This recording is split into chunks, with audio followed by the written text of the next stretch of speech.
Guess what I got in the mailbox today? My tachometer, my turning indicators, and my speedometer. So let's have some fun.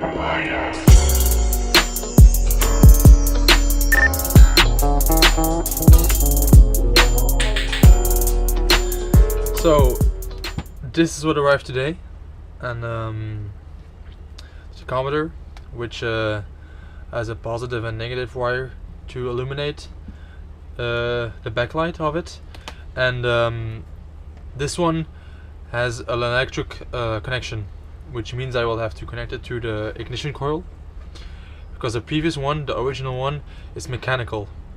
But that's no problem, since I will just be able to connect it to the ignition coil and everything will be fine. Then, continuing on the speedometer, which includes a neutral light, a high beam light, and turning indicator light. I am guessing the two yellow ones are turning indicators, green is neutral, red and black are positive and negative for the backlight, and then blue will be for the high beam. I don't know what white is. And then the four turning indicators, which only have one wire, which will be positive, and the negative or the ground will just be this part, metallic part over here. I will not be able to install the turning indicators yet, since I don't have the brackets which go on top of it to install it on the frame of the bike. So I'll probably have to order that, and then I will be able to install them. But I will try to install these today and figure out which wire is which. Welcome to your first class with Mr. Peters. No, I'm just kidding, but what I drew here is actually everything I know about the aftermarket speedometer. So all the wires we got, and then the corresponding meaning to it. So for example, we have two blacks, one is ground, one is a negative wire, and then a red for the positive wire for the black lights. Then you have two yellow ones, which are the two turning signals. Then a green one, which will be for the neutral gear, and also a blue one, which is for the high beam. Then for the aftermarket tachometer, I have a black and red one, that's for the backlights for the tachometer, and then another black, green, and black yellow for the ignition coil. Then this is a diagram I found in my little book over here. That's concerning the Yamaha 550 itself. So, for example, the speedometer has a backlight, which has a electronic line, white green. So I'll probably have to connect this wire to the black and yellow, black and red over here. Same for the tachometer. Then I won't be using the voltmeter, neither I will be using the fuel meter. So I will be using the turn left and turn right indicator. Turn left goes to dark green and turn right goes to chocolate. So we'll have to connect the dark green to one of these and chocolate to one of these. Oil level I won't be using. High beam I will probably be using, and the high beam goes to red and right. So I'll have to connect this one to the blue wire, and then the neutral wire goes to yellow, which will be connected to the green one. So once I figure this out, I will let you know. So after a couple hours of figuring everything out, I will be using this wire. Reed switch won't be necessary. Tachometer will be black, and actually the ground wire for this part will be this one over here. Voltmeter won't be necessary, fuel meter not necessary. Turn signal left will be this one. Turn signal right will be this one. Oil level not necessary. High beam will be this one, and then neutral will be this one. I encountered a small problem for the neutral part. Since when I connected the positive wire and the negative wire from the aftermarket speedometer to the neutral green and white one, the neutral light would go on when the bike was in neutral, but when I changed gears, went to second or first, the neutral light would stay on. And after looking at the diagram for 1,000 times, I figured out that the mechanism of this changement is inside of the dashboard. So inside of this control panel is a small digital print, which actually engages and disengages the neutral switching light. So then I had to find and look for where the neutral wire comes from. So actually there is a neutral switch which is connected to the ground, which goes to a connector, and this connector goes to the clutch switch. So what I've done is actually I have opened these two. So there you go. And what I will do is connect the two wires. So from the aftermarket speedometer. So if this is the two wires from the aftermarket speedometer, this is the green one,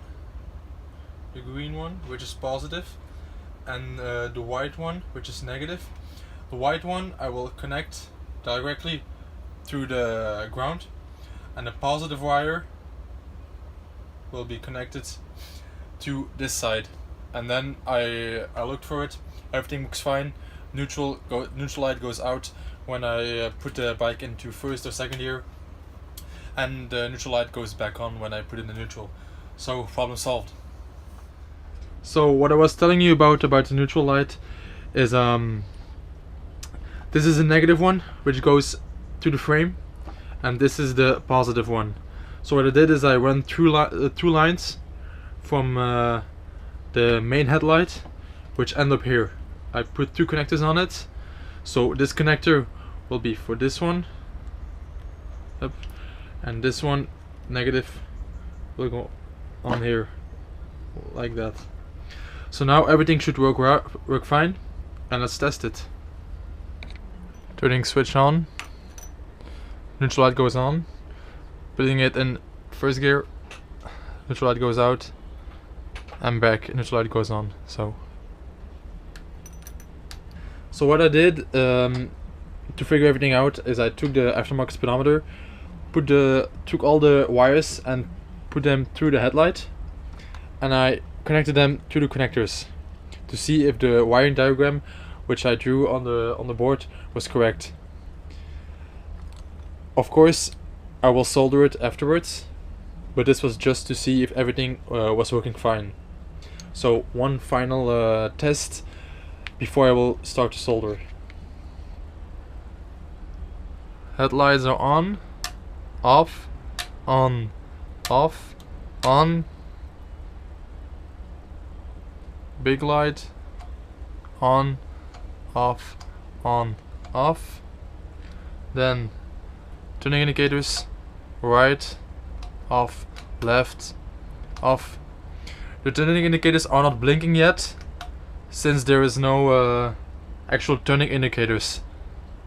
So there's no resistance. That's why they're not blinking. But once I will install them, this light will actually blink. But since there is already a light going on, means that it's connected right. Neutral, first gear, neutral. So everything works.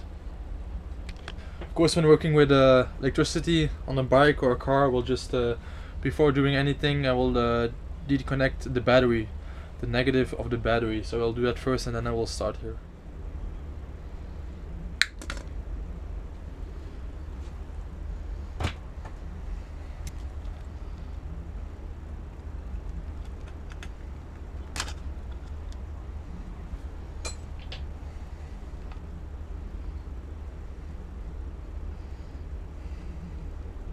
Okay, so now we'll start the soldering process. First I will take some soldering tape and apply it on the area which will be soldered. Afterwards I take the material and the tin, and then I verify if it's hot enough. Not, yeah, kinda.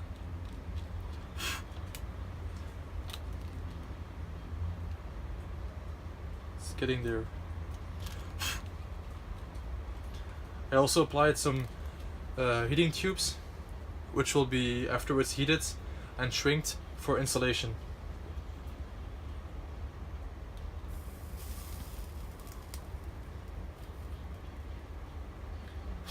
Number 1. And then number 2.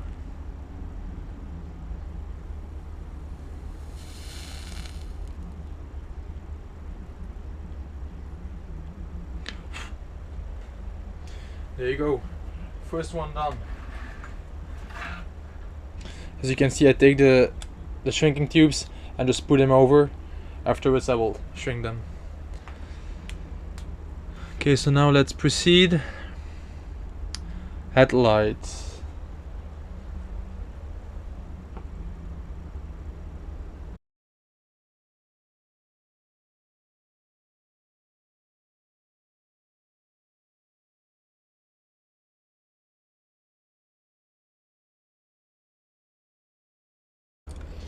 As you can see, it's not the easiest job to do, since everything is really small, really delicate.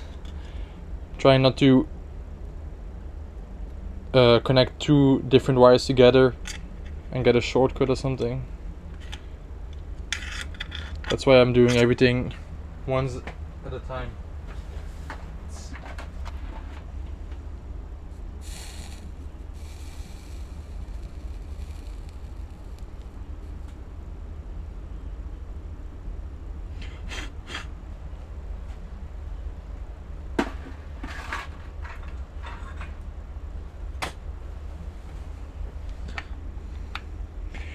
Always be careful, because this might be hot. Okay. So now what I'm gonna do is I'm gonna take this heating gun and shrink everything so it will be well insulated.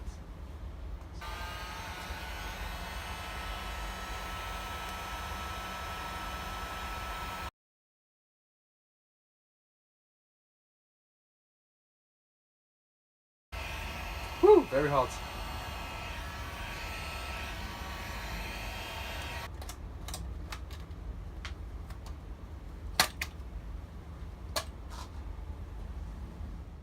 So now I'm going to connect the speedometer and the tachometer to the front fork. As you can see, the speedometer is mechanical as usual, and then just goes right into the stock cable and you screw it on.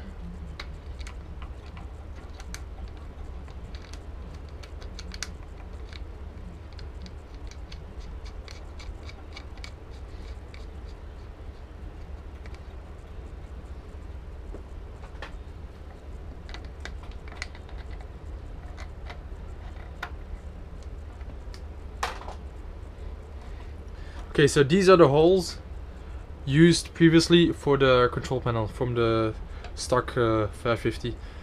I want to reuse them, but the problem is that with my clip-ons, the bracket from the headlight is actually touching the clip-on, which makes it impossible to put the bolt through the hole and connect it underneath. So what I'm gonna do is I'm gonna reposition the clip-ons. Well, first position the bracket from the headlight, so I'll be able to fit this as well, and then position the clip-ons, so the clip-ons won't interfere with the bracket.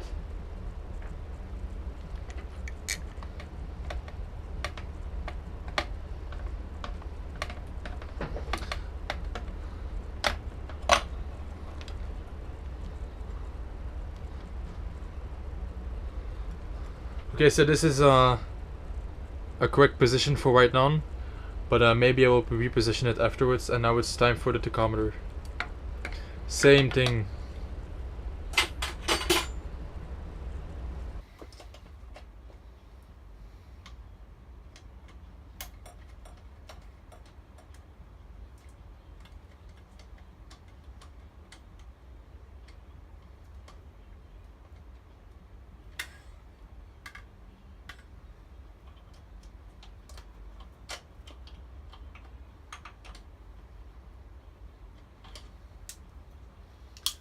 all finished. Speedometer and tachometer finished. Everything connected into the headlight, and everything works fine. So that's good. Just I have to do some minor modifications about the positioning of my clip-ons. But otherwise, one thing I can scrap off my list of things to do for this Yamaha 550 build. As I said, I already received my turning indicators, but since I don't have the brackets to install them on the frame, I won't be doing that until they arrive. Then, of course, I'm still waiting for my cafe racer seat, which is a big part. I hope it will arrive this week, and I will be able to maybe even finish it. So yeah, keep out for that, and see you guys in the next one.